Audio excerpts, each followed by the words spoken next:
Here is going to go over how to make the graph for the Newton's second law lab in LoggerPro. So the first thing that you should do is you should input your data. So here's just some data points that I made up.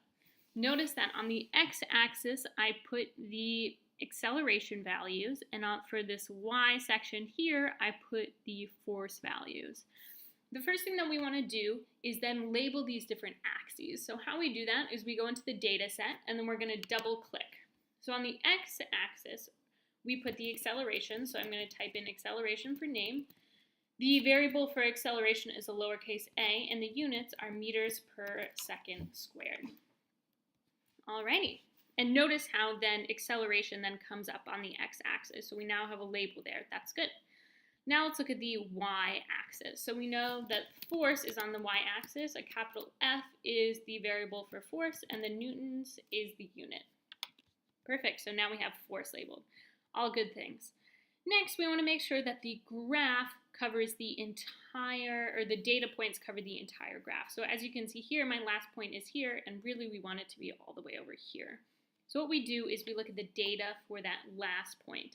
And this last point is at the point 6, 9. So what I'm going to do is I want my x-axis to maybe go a little bit further than 6. So I'm going to double click somewhere on the graph and I get this box. So my x-axis should go from 0 to a little bit further than my last point. So I'm going to put 6.2. All right. And my y-axis is going to go from 0 to a little bit over that last point. That last point was 9, so I'm going to put this as 9.2. And so obviously these different ranges will be different for you, but this is how your graph should look. Essentially the data will fill the entire graph. All right, so the next thing that we want to do is let's change our data points to make them a little bit easier to see. So you want to try to click on the middle of one of your data points, and then you can go to options. And then instead of point symbols for being an empty circle, let's make it a filled circle. So now you can see we have these nice filled in red circles.